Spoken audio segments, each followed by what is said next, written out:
It looks like we are live. Okay. Awesome, awesome, awesome. It is me again, back with another episode of Flowdoe. I'm not gonna lie, I do not remember what episode I'm on. I think I'm on episode 7. Okay. We'll see how this titles out. I'm here today with Dudley Parr this time. Awesome dude. I worked at Overflow Cafe. So let's start off with him. Let's get to know Dudley Parr a little bit. So yeah, what's the story? What's the story? Well, I run the Overflow Cafe. Actually, I guess, officially, my wife and I are the directors of the Overflow Cafe, and actually, we're Overflow Cafe Ministries. So, although we look like a restaurant, we are really a ministry. We're here to love and serve the people in our neighborhood. Serve some of that is to serve food, but also just to be a place for people to hang out and meet. Um, and it's a place for people in the margins as well as people who are doing really, really well and everybody in between.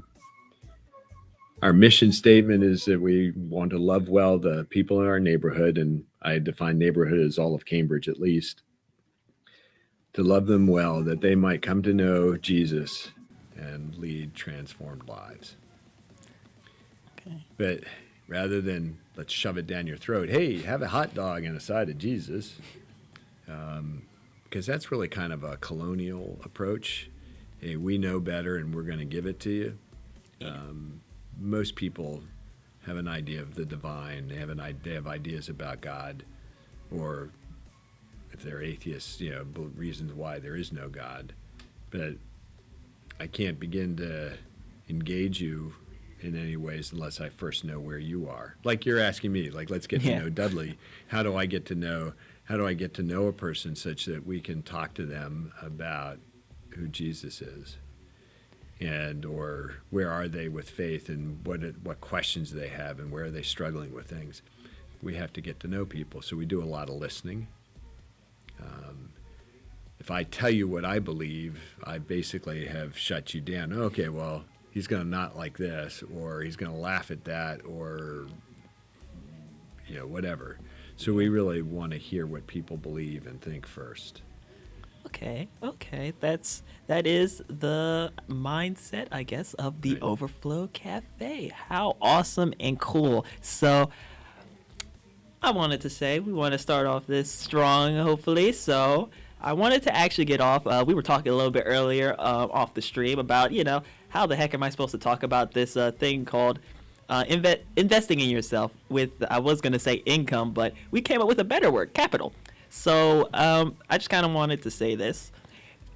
Investing in a capital. Let's invest in more than just, our monetary situations and such as like that. So I just kind of wanted to talk about the capital in such a way that when we go into a job, having more to offer and get out of the job than just the monetary value. So as a start, what were we saying before actually? So I'll go there from this other point about the cafe. One of our biggest things besides listening is also hospitality. And Henry Nouwen talks about, he's now dead, but he's a theologian of the last century, Catholic priest from the Netherlands, talked about hospitality as about creating space basically creating space that gives opportunity for people who are maybe at odds with one another to become friends, or for the stranger to become known. And so we do food and coffee at relatively low cost to provide hospitality. We also provide meeting space. We do music. We do a variety of things that are about inviting people into the space of the cafe so that we can get to know them, and that we can share what we have, which is essentially, we don't have a lot of financial capital. None of us draw a paycheck, and our prices are such, we're priced so that we're it's not a barrier to anybody being able to enjoy food or coffee or whatever at the cafe. So we're not making money. But what we have to invest, not necessarily financial capital, but intellectual, relational, and spiritual capital. There's a lot that's there's a lot of wisdom that has been lost in the community, in terms of, and I say wisdom, know-how to do certain kinds of jobs. If you look at, let's look at the waterman community around here. For a lot of watermen, it's a family job. Their kids, they learn the craft from dad or from their grandfather or from an uncle, and it tends to get passed down through families, right? So that's wisdom. That's know-how, right? Some of that's intellectual capital. I know how to be a waterman because my daddy taught me, right? Or we've lost a lot of that know-how, particularly for folks who have been in sort of generational poverty. People know well how to navigate the social services system, but that keeps them only playing that game. Those skills don't translate well into the workforce, and so that doesn't get you out of the system or off that way of being, and that's really a tough way to go. You can't build anything for yourself. So, in the summers, we've often had a number of mostly middle schoolers who will come and volunteer at the cafe, and of course we pay our volunteers in food. Yeah. That's the one real perk of being at the cafe is we have good food and we feed our volunteers. But the young folk who have worked with us have also learned something about how to be a good employee. Like, I didn't show up because I was going to my grandmother's. Pick up the phone and give us a call. When you do that in the workplace, you get fired. No call, no show, no call. So that's but for a 12-year-old, they don't have the first clue. So we're teaching them that simple piece. Or we have a schedule, and you're on the schedule. We are counting on you to be here. So how do you develop? We help people learn and develop those skills. So it's, in some respects, it's relational. How do I relate as an employee to my boss, or to a teacher, or to other people in authorities? But that's one of the things that we're trying to build in, over a few months in the summer with the kids that we've worked with, and that's starting to restore a certain know-how. Plus, then they're also learning things about how to do restaurant work. So they're also learning some specific skills that they could take, to any of the restaurants around here. And some of it's, how do you speak to people? Yeah, what do you want? Oh, yeah, that's... Good afternoon, sir. How can we serve you? You're saying the same thing. Yeah. But presented differently. But a restaurant that's trying to make money doing stuff wants to, want to greet people in a way that makes them feel welcome, not like you're a burden. Yeah, what do you want? Yeah, that would make me want to. Do you ever get a "What do you want"? We're good friends, and yeah, right. Yeah. So, so those are some of the things that just examples of some of the, I guess, the wisdom or the skill that we're trying to impart into. Sorry, I lost my notes here. Oh, it's all good. It's all good. And those are really small things, but you start with small things and those build. It's bigger, better things. And it's one of the things, actually, we've had a number of volunteers over the years that have gone from being on, we have volunteers who were working with us for their temporary cash assistance, right? They had to do so many hours of community service. And I wish we could pay people, because there at least been a half a dozen folks who've been such good workers that I would like to be able to pay them for their services. Oh. But then they might not move on, and so how do we get the next ones coming in? We were very, it kind of would block up the the system for us being able to Yeah. help more people. But there have been several folks who I was really happy to write recommendations for, and have been seen them move on to full-time jobs, and where they are now, they are so gainfully employed that they are off the system, and they are able to provide for themselves and for their families. Oh. And those are big deals. Those are Yeah. really big deals. Yeah, kind of. This kind of sounds like sounds like going to school and then graduating, and you're doing your own thing. But I guess for it being the main point, talking about is having that self-reliance, I guess. That because the point on that was mostly in reinvesting what you do for others back into yourself. Like when you said the people that helped you out, you were teaching them how things worked, and they received it well and learned more from it.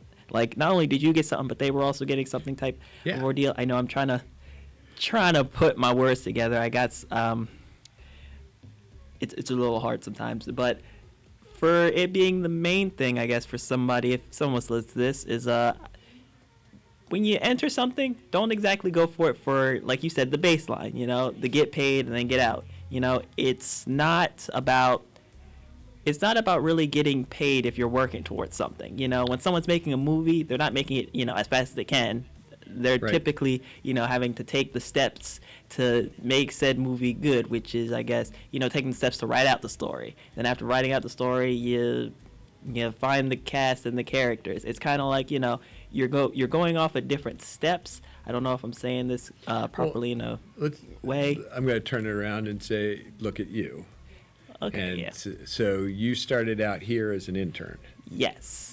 And your big thing is movies. Yes. What is a movie guy doing at a radio station? Yes. What are you learning here that will help you be better at making movies?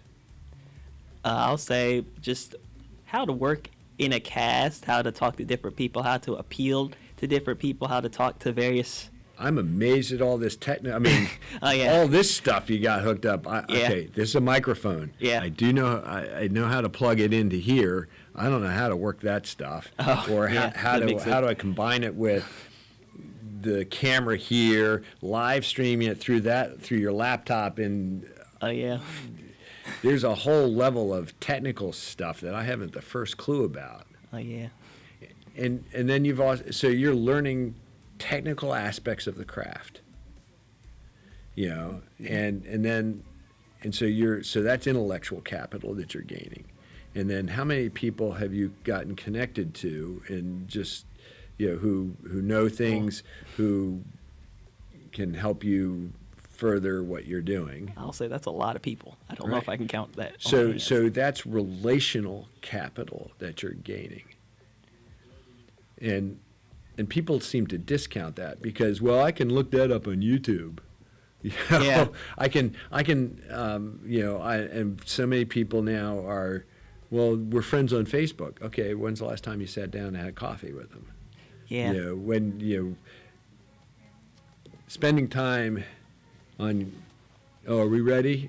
We spend so much time on our phones, and who like this on Facebook or Instagram or whatever our social media choices are, when we're waiting around. When we really should be doing is engaging with one another, building relationships and building our network, our community. We go from being kids with our sort of school community and neighborhood community to now trying to be in the work world. And we're not just banded by our age. We're now adults. And how do we move into being adults with people much older, how do we develop those relationships if we're constantly always on one of these things? Yeah. So when you going into the workplace, getting to know people and engaging and sharing, common interests,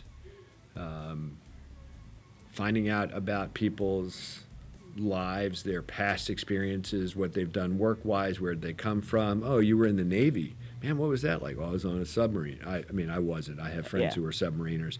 I have friends who worked on aircraft carriers. Oh, wow, how was that? It was the best place to be because I don't like to swim. And if you're working on an aircraft carrier, chances of swimming are really little. They're nil. Unless it gets sunk and you're dead anyway. Oh. Um, Yeah, that was. Yeah. That was one of my buddies. That was one of my friends' reason for being on an aircraft carrier is one he didn't think he was ever going to have to go in the water. Oh. He didn't swim. Well, yeah. Beyond the minimum tests that they. So. And he's an artist actually, or he was an artist. He's passed away now. Oh. But he was also somebody who was all about mentorship, and investing in the younger generation coming behind him, in all sorts of ways in his community. He lived over in Tacoma Park. We actually proudly have one of his paintings. He made much of his money, made his living as a commercial artist. Oh. He did a show over at the cafe back in 2017, Oh. And gave us one of the paintings he brought down. So that hangs down at the cafe. Pretty cool. I could say, let me tell Norman's story. So Norman actually is about 5 years older than I am. So if he were still alive today, he would be close to 70. Ew. African American, came from Roanoke, Virginia, which people think, oh, well, that's a rural area. No, Roanoke is a city, and he grew up in kind of a slummy part of Roanoke. Very much an urban guy, really. But he was an artist. He was working with. He had an after-school program and had a real interest in investing in particularly minority youth. And I was running an outdoor adventure program for at-risk teens in Bethesda, and we were trying to reach into some of those communities around Bethesda. I know most people probably hear that and go, Bethesda? That's not minority. Yeah, there's a lot more, we think of Bethesda as sort of where some of the politicians live, but there's a lot of pockets around Bethesda and other areas of Montgomery County of pretty extreme poverty. So Norman came to work as part of a grant that our program had, but he didn't swim, he didn't rock climb, he didn't do any caving, he didn't do any of the outdoor sports. Oh. So part of my job was to teach Norman to basically be his mentor, his trainer in the outdoor adventure stuff. Oh. Now, the flip side of that is I grew up in a pretty affluent setting. I didn't know the first thing about poverty, other than you were poor because you didn't have money. Yeah. Not, for whatever reasons, Yes, but yeah. it was totally an income, financial capital problem. Yes. Which I have since learned, no, it's more than financial capital. Yeah. A lot of it is relational. Who do you know? And what people are in a position to be able to help you acquire skills and experience, right, which we've been talking about. Yes. So yeah, for about 8 years, Norman and I worked together. And actually, when I resigned from that position because I was moving out of state, Norman took over the program. Oh. He had, he was that good with all of the outdoor sports and the safety and he totally took over. So in that respect, I gave him, I guess I invested intellectual capital, and through our relationships and our working relationships, I introduced him to other people within our network in the outdoor adventure stuff. Yeah. And Norman's a pretty outgoing guy. He would have found his way through all these folks, but made it shorter and easier in those through doing those introductions and working with all these other groups. The other part for me is I gained intellectual capital from Norman just in working in minority communities. And just, we didn't have Facebook, we didn't have smartphones, and so whenever there was downtime, we're hanging out. We would go climbing personally. We're off, but hey, man, let's go explore this and go climb. Or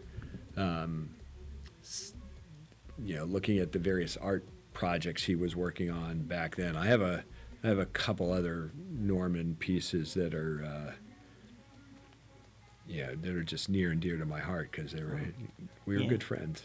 That sounds awesome. I enjoy hearing that story because thinking back a little bit, because in the sense, I guess, of schooling, the teachers that stood out to me the most were the ones that I had, better relationships with. There's a story that I do tell quite often. This is probably maybe my fourth time telling it, is the one about where in high school I had this really awesome teacher, just good, just, would always just challenge me. He knew that I was pretty good at the stuff that I was doing, but beforehand,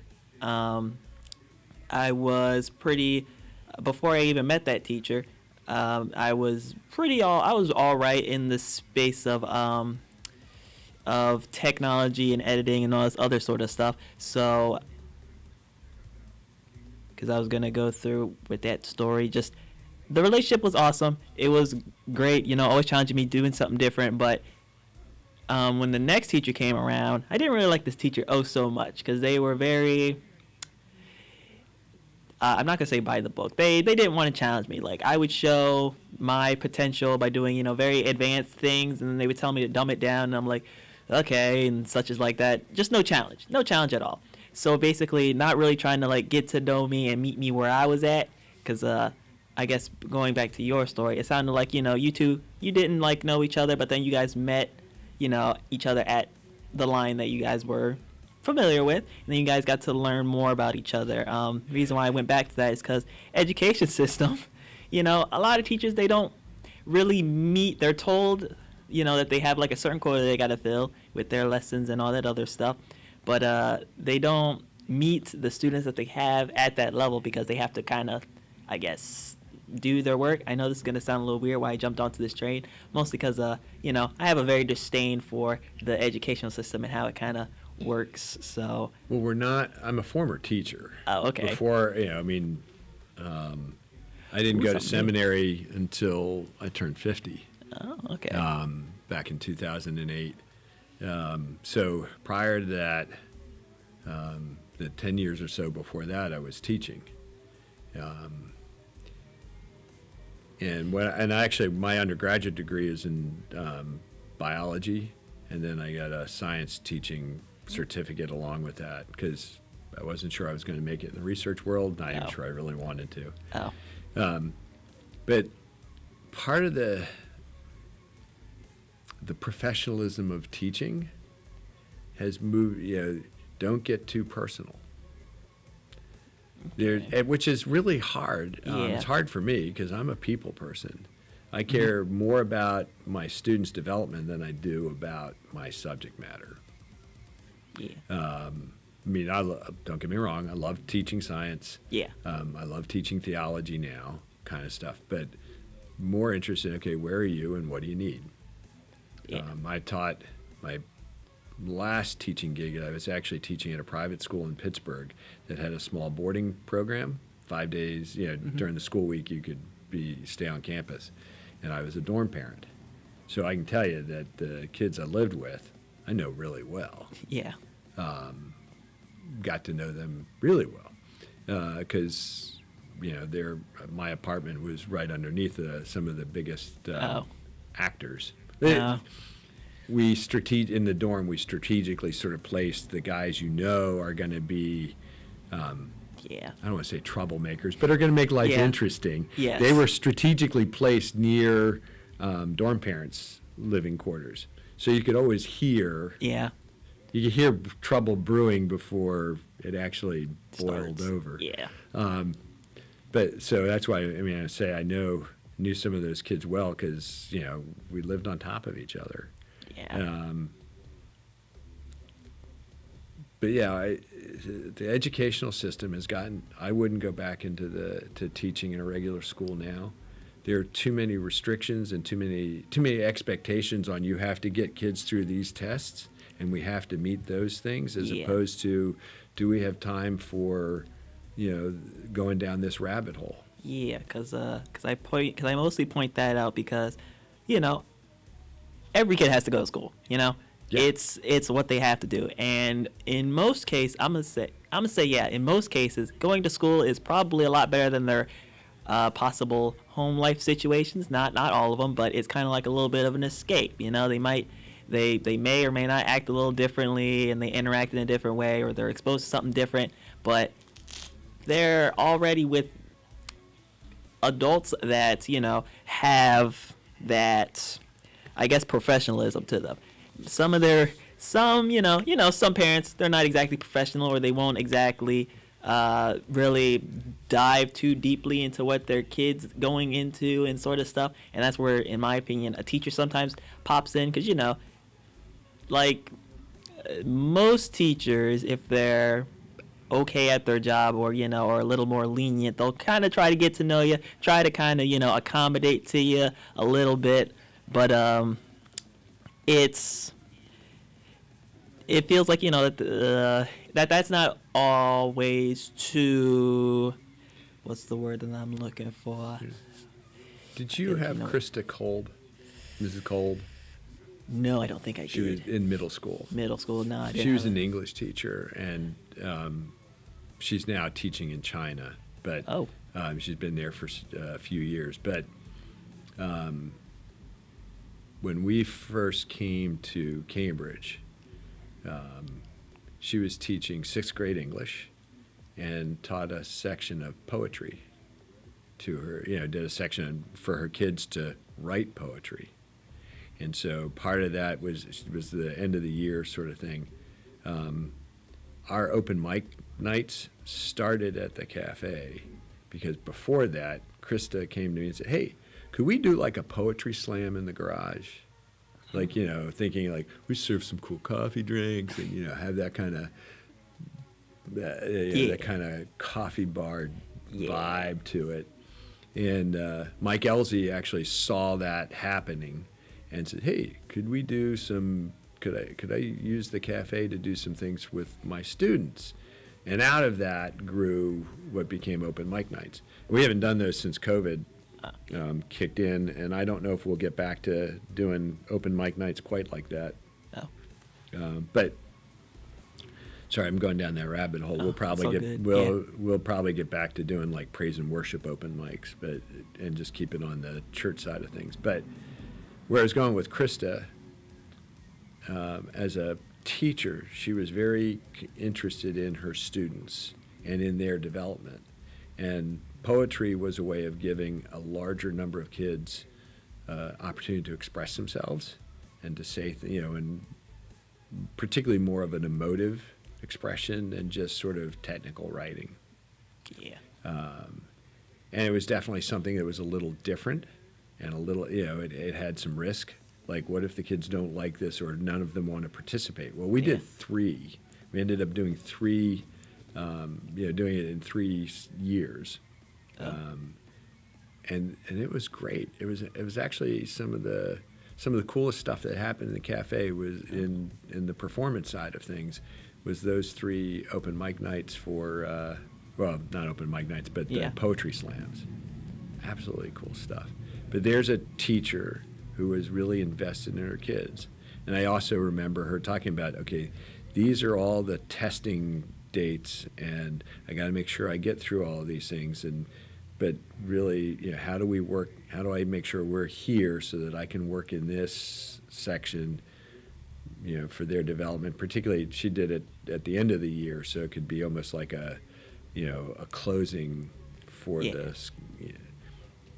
It's challenging being a teacher these days. Yeah, a lot of because say some of my people that I know that are teachers, they're always talking about how, sometimes they can't get students to focus, or the stuff that they're given isn't exactly like the best. They don't get too much support. It's like, when I hear that, I think to myself, well, why is that the case? You know, you hear a lot of other jobs, they're, you know, all jobs have their ups and downs, but why is teaching, you know, the job that everyone kind of has and then everyone goes through, I guess, in a sense, um, so difficult? Why isn't it, like, I guess, utilized more Because we have so many personally? experts on the outside trying to tell us how to do our job.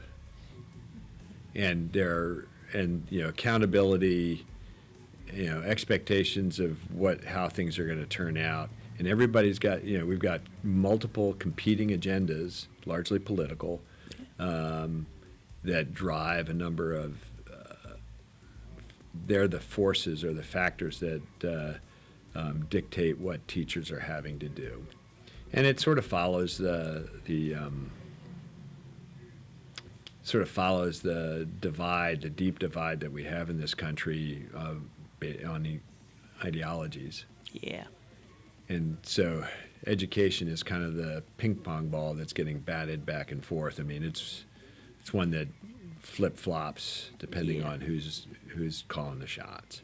Yeah. And that's made it really hard for a lot of teachers to be able to invest the way they would like to in the personal side of teaching. Yeah, because it's very interesting when I hear that, because you know I sit around and I hear sometimes people say they vent about, oh, school is wrong, all done wrong, it's not engaging and this and that, but you know, in some cases of the word teaching, I like to go for the basis, just you learning something. Yeah. And whether it be, you know, how you learn it, doesn't matter how you learn it, you're just learning something. It's, you know, it may be the math lesson they had that day, or the social lesson that you have with a classmate a certain day that kind of gets you to learn something about yourself, or I guess a game. What's a skill gain? I guess, or an ability you do in PE class that you probably didn't know that you could do. Kind of like that ability gain. I would say math is a skill. Yes. Yeah. Math Skill is a gain. serious skill. I haven't used algebra. Okay, I'm not Yeah. talking about algebra, but just Basic. the ability to deal with fractions. Yeah. That's a skill. Being able to, you know, double, triple a recipe. Yeah. Or have a recipe. You know, well, I've got a calculator on my phone for that. Yeah, well, but learning how to do, you know, to ratchet up or collapse down proportionally, Yeah. it's a skill we're losing. Yeah. And Just. I'm looking. Do you have Yeah, you have an analog clock over there. But Yeah. how many people can't read an analog clock? I do not know, actually, because I know I can read one. But lots of people have a hard time with an analog clock because all they've had is the digital clock on their yes. phone or digital. So we've lost. This is another skill or another piece of knowledge that we've lost. Ratio thinking. Right? Because, you know, quarter after the hour, well, Mickey's big hand is down on the 3. Or half past the hour, big hand is down on the 6, right? I will say, yeah. Or quarter to, right? When we're talking about 15-minute blocks that are quarters of an hour or half an hour. This is thinking in terms of a ratio. We don't do that. Or, you know, I mean, the closest anybody gets is a pizza. Oh, I got 8 slices. There's Yeah. 4 of us. We each get 2. yeah. You know, but those things are being extracted from our culture, and so we are becoming more and more digital, and the ability to approximate a portion, how much of that is left, and it affects our math skills. If you grow up with thinking in terms of ratios, even if you don't call it that, Yeah. but you're used to looking at something visually and dividing it, it makes it much easier to then acquire, you know, facility with fractions and ratios, percents and decimals. I've done a bunch of tutoring down here, and when I stopped having to do that tutoring is when I had a couple of moms, done it with 2 different moms. I was tutoring their kids, older kids, but the moms, in both instances, they were getting their GEDs. And they were struggling with their algebra. They were struggling with the math side of things. And it turns out what they were struggling with was the fractions, decimals, percentages. So, and that's what their kids had been struggling with. So when I taught the moms, got them through that ratio stuff, they took off because the rest of this stuff made sense to them. And I didn't have to tutor the younger kids because now both of those moms were able to tutor their own kids, which for me is a huge win. Yeah. I don't want to do all the tutoring, but if I can help you acquire that skill so you can pass it on to somebody else. This is, again, we talk about intellectual, going back to that, intellectual capital. I mean, I try to give stuff away to people so that they can then, not only can they go and do for themselves, but they can also teach the next one. Yeah. Oh, okay. Yeah. Thinking about that makes a lot of sense. No, it works. That's why we call the show Flowdoe, because just different ideas. You go with the flow. Understanding that it made me think a little bit. 'Cause it seems to me like we're all kind of focused on just getting them to learn something, to pass something, to get to that certain merit. We're not teaching people or being kind to people for their own gain to pass on to someone else. We're just kind of teaching it because they have to learn it. Right. Which I guess is there's people, which isn't, I guess the way, in my opinion, it probably should be done, is getting it forced down the throat, because, that's, it's not natural. It's not appealing either. What was I about to say? I was about to say something. I was trying to get it, and then the music rolled by, but what I was going to say is I guess taking a chance, learning something, not learning it because you have to learn it, but learning it so that maybe you can teach somebody else, so that it can affect somebody else's life. So I guess going back a little bit in the school system, a lot of the kids, they kind of think we have to learn it just because we have to. But, some of them can probably should think about, or I feel like now, what you pointed out is that it shouldn't be because they have to learn it, but maybe to help. What was I going to say? Well, you can pass it on. Yes. I mean, it should be a useful skill. I think a lot of things should be useful skills. We've lost a lot of know-how and ability to do things. And so trying to regain some of that. I mean, I learned a lot from my dad. Because I had my dad before I had YouTube. Yeah. Right? Yeah. I'm in my mid-60s, so, and I think for a lot of people my age, that's, we learn things from, our parents, from our grandparents. And so knowing these things and being able to pass them on to the next generation.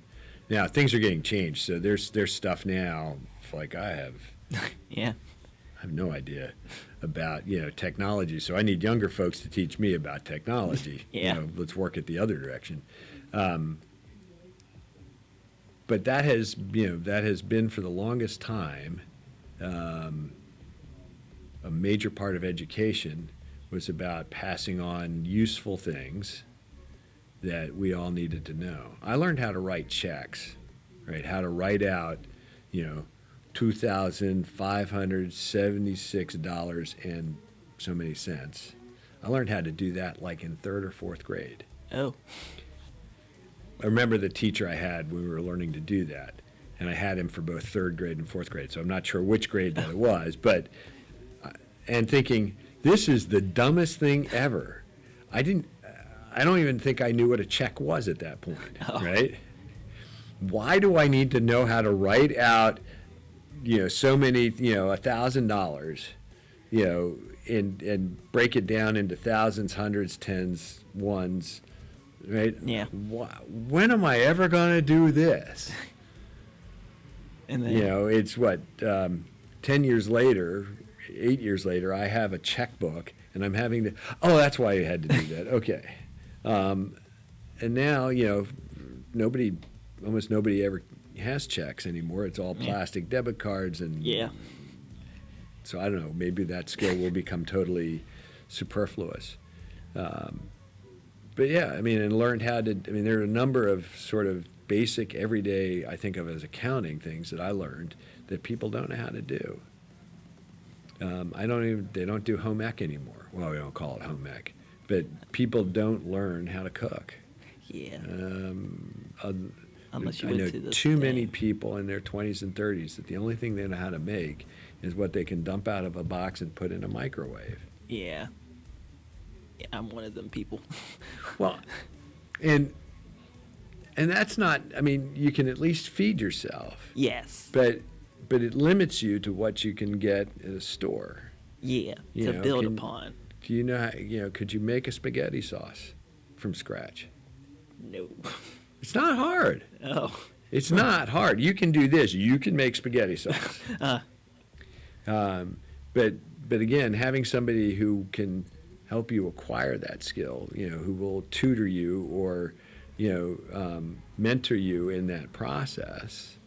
Like, I mean, if you were really interested in culinary skills, I would say you need to go talk to Jermaine up here at the Art Bar 2.0, Jermaine Anderson. Yeah. You need to go get with this man. He has been to culinary school. He knows a few things about food. If you were really serious about becoming a restaurant guy, that's where you need to go. If you just want to learn to cook at home, you need to come down to the cafe, on Monday afternoon. Let me get you with my wife and get you started. Yeah. Doing some of that stuff. But I guess, some of what we're talking about is we've been talking about education. We're talking about what is now largely informal education that one person passes on to another. That schools used to do some of this stuff, but we've become so test-oriented, sort of certain standards oriented that we've missed kind of have moved past the joy of learning and acquiring, learning knowledge, acquiring skills, and the joy that comes in having those things and being able to do those things. I don't know. Yeah, I mean, because I'm gonna think back to it a little bit, because there was something that I learned. I think it was something in elementary school where they said, to do TV or streaming or whatever, that I'd have to leave or something. I guess going back to that, because I do talk about the fact that the teaching environment around here is that you have to leave in order to get better at what you're doing. Not exactly, we're the school system's teaching us not to reinvest into our community, to kind of go do your own thing, be your own person, which is good, but we're not like supporting ourselves. We're just kind of like supporting our dreams, our fulfillment, and we're not like going to help anybody else out really, which I still have an issue with, and I don't like, but because ever since coming here at the station, I learned that I didn't have to leave. I'm going to say it. I was dead set on leaving to probably go to the West Coast to learn how to do all this stuff, because that's where I was popping and all the crazy stuff was happening. But when I came here and saw that, there is a market, there are people around here that can help me learn, I started thinking, the school system kind of did me a little dirty, kind of led me astray in that sense, because it was more about them saying reinvest into, I guess, whatever you want to call it, reinvest into like the government or whatever you want to say they wanted you to reinvest into, not too much the community, think more about yourself, not to help others. The point in me saying that was, I don't know what I was about to say. What was I about to say in that? I know this is the part where I have it in my head, and then it just like blanks out because I can't get it off my tongue. It's gonna get worse as you get older. Oh no! As I often say, I hate it, but my train of thought left the station without me. Yeah, I know, and he says that I'm young. That shouldn't be happening yet, but it's been the story of my life. I think faster than I can speak sometimes. Yeah, it's just one of those things. So basically, me saying that it's not about. It shouldn't be about what you want in life. It should be you investing in yourself and in others, and then the future type of ordeal. So you'll invest in yourself by going, like Dudley was pointing about me earlier. You'll go into a certain gig, like my case, the station. You go in, you learn some things and you get some things out of it. I went in. I invested time in there by getting the skills that they would teach me. They got something out of it because now they have somebody to help continue doing the work. And then now, I guess for the future, me still being here, it's still opening up various other options. More people are starting to know that the station does more than just radio. So I that was type of saying thing. this idea that you have to leave. Yes. I think that comes back. That's people my age, older folks aren't. None of us are tuned into the potential of the internet. I mean, we use it, but nobody has. The internet, the cellular phones. This isn't a phone. For crying out loud! This is an incredibly powerful computer that has a phone app. Yeah. Right. Yeah. But I mean, it does way more than that. But if you wanted to go be a filmmaker, right, you went to Hollywood. Yeah. Right. That's because that was the center of the world for that. But now with the internet, things are so much more distributed. So the idea that you would have to leave town, probably more generated by you have to go where the action is, and that's where you're going to find the really good practitioners who can teach you, help you develop your skills. The reality is that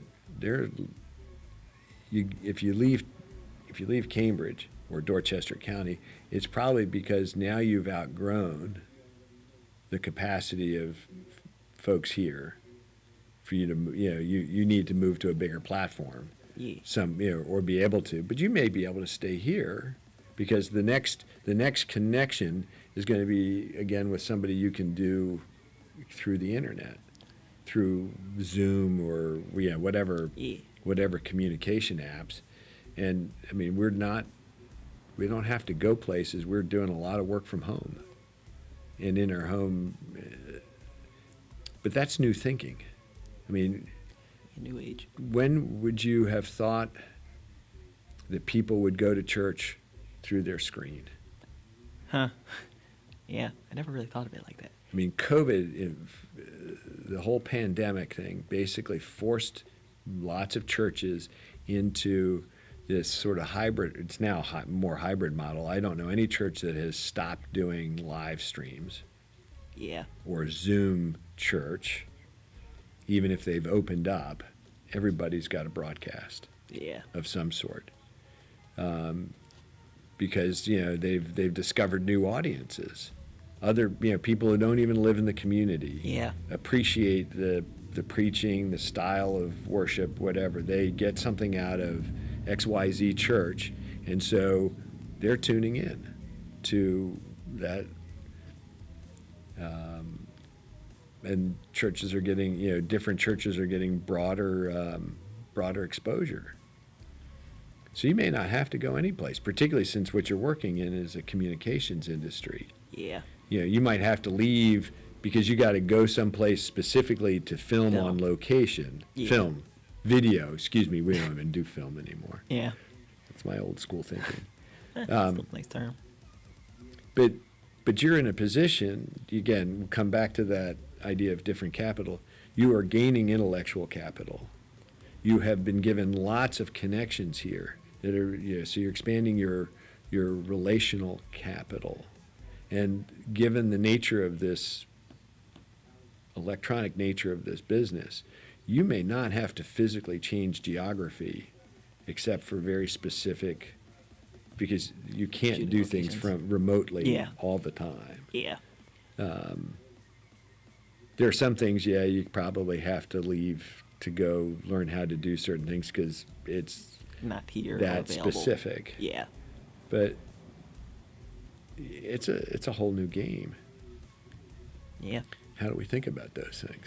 Yeah, because going back to it, I'm just thinking back again. I'm like, that is another little nugget of thought is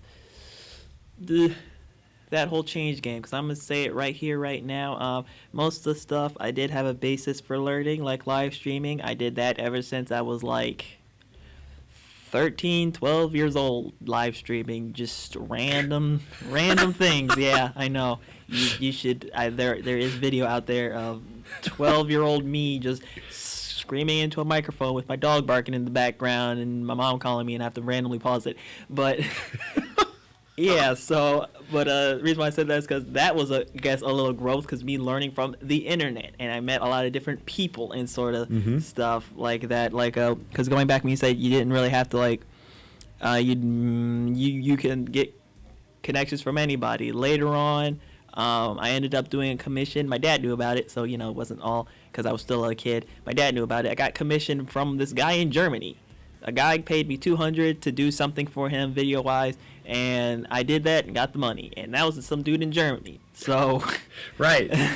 Yeah, I literally now have works in Germany that is somewhere circulating. So, by a 12-year-old of all things. Right. 12, 13-year-old. So, yeah, it's that way of thinking, yeah, because going back, the school thinking, it's still very linear, and it's still very old school, old way of thinking. We go back to even some of the things of old money and new money, old money being the inherited money, new money being the money in the technology field.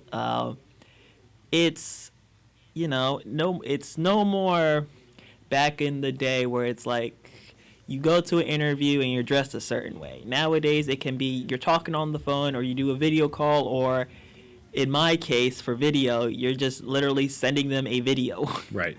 So it's no more of that. We're now in that presenting age. I guess right. As I like to say, the Instagram filter. You're just showing people what you want them to see.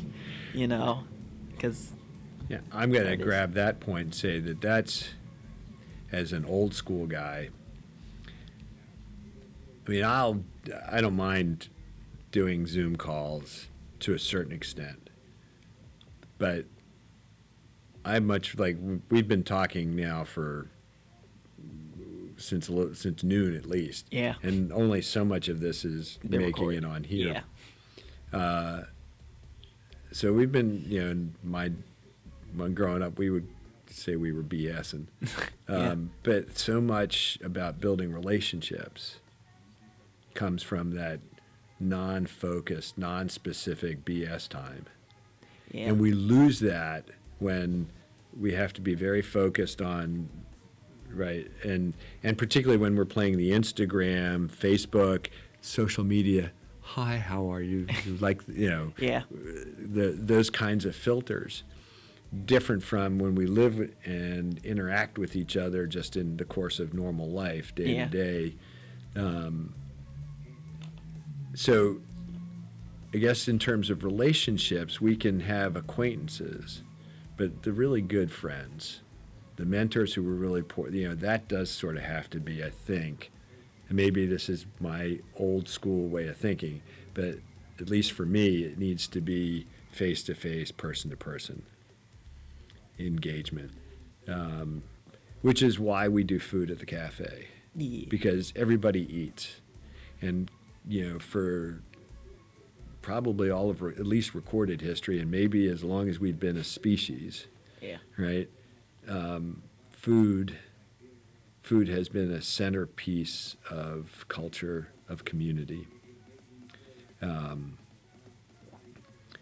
going to wax biblically here for a second. The story of God and his people, God and his creation, has largely centered around meals, around providing food. Yes. And, Jesus is one of the big complaints about Jesus is not only did he receive sinners, but he ate with them. And if you read through the Gospels, there are all sorts of scenes, stories where Jesus is sitting at table, right? He's being entertained, or he's having meals with people. He's not the kind of guy you normally want to invite to a nice party, because he's going to probably poke a few people and disturb them. Yeah. But so much happens around meals. We even talk about, well, we've sat down, we've broken bread together. This has built a relationship, a much stronger relationship. So that's that face-to-face piece. Yeah. So as much as we're talking about technology, allowing us to have a broader reach and broader engagement with all sorts of different people. There are certain things it can't do for us. Yeah. And those close relationships, those personal, that family sense of family, whether they're blood or just the people you hang out with, are in community with. Yeah. The ones you really get to know are the ones we spend, who know you well, know you for who you are, and you know them for who they are, outside of the various filters. Yeah. Those are the people we have the face-to-face meetings with. Those are the people we spend time sharing meals with, sharing the experiences of our lives together. So, yeah, you probably don't have to leave town to go do certain things. And then, yeah, there's a certain point at which you need to have proximity Yes. with people to go in certain directions. So it's the big and diffuse, and the small and personal. Both are needed. Both are true. Yes, because I was gonna say, because you said old school way of thinking. I'm like, it's not, I guess, as old school, because I will say, I guess in my day when internet started popping off, it was, you did hang out with people, even though if you weren't like face to face with them, you had it used to be, probably like my dad's day. He said he'd invite his friends over to play video games. We did it over the internet and just kind of chatted in there. Didn't have to have our parents, taking us places. We just kind of yelled and screamed to the microphone and such as like that. But I guess going back a little bit, because then also it was, in that sense, it became a bigger, I guess, interaction ground, because not only was our friends in it, then you had the random people on the internet. Right. Which, I guess, going back to what you were saying, because you said it was old school, but I guess it's not all the way. Like, you could say somebody, we can get to know them on the internet, but we won't exactly know where they live or how their life's been. Like, they could tell us, but it's kind of hard if we don't exactly, like, I guess, if we can't, feel it. Now, I'm not going to say that it's not, that online friendships haven't expanded, because it has. There has been a lot of people who have met up in person and now they're happily friends IRL and such as like that. But reason why I was saying that was just going back to the fact of just that mentoring, that using the internet to help do more or be more, I guess. I know I'm saying this kind of weirdly, but the internet as a whole is honestly just a grounds for everyone to kind of just express what they want to express without being, I guess, judged in the real world, I guess you can say, because in some cases it's kind of hard. Now I know you're gonna say something that's a little I think one of the differences between, like, you and I are talking face to face versus if we were doing this on Zoom, I was remote someplace. Yeah. Or typing, right? Yeah. Or texting. Yeah. I hate texting. Oh. Because I'm not very good at it. Oh. I was 50-50. I already think faster than I can speak. Yeah. And it's I can't type fast enough for what I think. It's just I usually use texting mostly in the sense of but using it mostly in the sense of for if someone wants to grab onto it later. That's why I call my guests. Yeah. Then it's like, hey, I might need you right now, and then we can talk. But yeah, go back to what you're saying. Yeah. No, a quick message, hey, I'm here. Yeah. Versus a long drawn out treatment. Yeah, I don't have time for this. I can't. Yeah. Process. And this was, I think, I really got hit in the head with this one when everybody was masked up. When you can't see somebody's facial reactions, communication is more than just the words I say or write. Yes. How many online text-driven fights have happened because somebody read a line of text and they got offended when it was said sarcastically as a joke, right? Instead, it was received as a poke, even with little emojis afterwards. Yeah. Because it doesn't, that text doesn't carry even the inflection in my voice. Yeah. And then, you and I have, everybody has had experiences where somebody's talking to you, but they're not making eye contact. They're looking away. And they're kind of, Yeah. they don't want to look me straight in the eye because they can't tell me the truth. And so, Yeah, the look away. Or somebody says something and that, there's that little bit of, that little change in their face. Oh, I'm sorry, I don't think we connected here. Yeah. We don't have that ability. The more barriers of electronic communication, or more levels of electronic communication we have between us.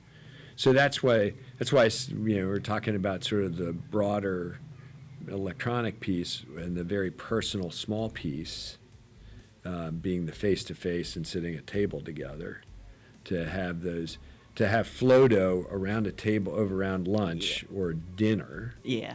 Right? I mean, nobody goes to the dinner table with okay, here's tonight's agenda. We got to cover right? Yeah, no.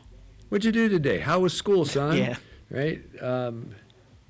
Hey, I got an opportunity with this guy in Germany to do some video, and he wants to pay me. Can you believe that? Yeah. Right?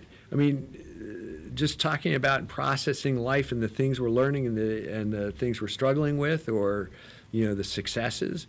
There's no agenda for that. It's just happening, and this is what families used to do, friends used to do around the dinner table. Yeah. Now you go to a restaurant sometime, people come in to eat together, and everybody's doing this. They're on their phone. Yeah. These things are addicting. Yeah, they are. Yeah, because I guess it's, we're keeping our own little world. I just looked at the time, and it's been an hour. So. Or at least. Yeah, or at least, yeah. I know these conversations, they get pretty addicted because it's, like you said, it's just Flowdoe. a round table. Yeah, it's Flowdoe. I just go with whatever. I'm not going to sit here and say, oh, no, we need to go back on. No, it's just whatever we go with. Right. So in terms of that, I'm looking at time, and I want to say thank you for coming on to the show. Thanks for having me. Yes, this was very great, and I will be also inviting more people on. So stay tuned for that. Any closing remarks you would like to say? It's been a great conversation. I like where we've kind of gone. It hasn't been very linear. No, not really. I think one of the dangers of technology is also, the blessing is often the curse. Yeah. The ability to reach out and engage and have everything at your fingertips, incredible amounts of knowledge. The thing is, we don't have it, it means that we have to be able to discern stuff more, which, if I don't know anything, how do I weigh whether this is truthful or not? So it gets harder and harder to be able to make sense of what's coming at us. Yeah. And the more disconnected we get from real people, and that's not sounding exactly right, but those personal face-to-face relationships that we have with people who can help us weigh the rightness or wrongness, the validity of things, the more we get away from that, the more it just becomes this amorphous piece. And I want to come back, because we've been talking about this idea of intellectual, relational, and spiritual capital, the importance of community, that having community that involves the face-to-face, people, advisors who we trust as mentors, having those relationships with people who pour into us intellectually and spiritually. That's what keeps us grounded, and also helps to keep sort of the potential pitfalls of being just connected, virtually, I guess is the. Yeah. I know I'm too old school. I don't run around in works. those things, but it's not one or the other. It's not an either or. It's a both and. Yeah. And the more we become virtual, I think the more it's really important to be grounded with the face-to-face, real live stuff. Yes. And that's where having good mentors, people like you have here at the radio station, or teachers who are willing to invest, whether they're formal teachers in the classroom, or people in the community, right? That's what I see as hope for Cambridge. More and more people investing back into Cambridge, into the young people in this town, and also being able to embrace new ways of doing things virtually, and using the technologies that we have. Those are the things that give me hope for Cambridge having a rebirth. And I will, I'd be remiss if I didn't say that there needs to be a spiritual rebirth as well, that those things go hand in hand. And I live to have those conversations. All right. The only thing missing here is we didn't have really good coffee from the cafe. Yeah, that would have been nice. Yeah, I mean, all I have is this tea, which is trying to keep me awake a little bit. But yes, I enjoyed this talk, and for those who watched the stream or video part, thanks. Remember, like, subscribe, whatever you want to do, and I'll catch y'all hopefully next time. All right, Great. Bye.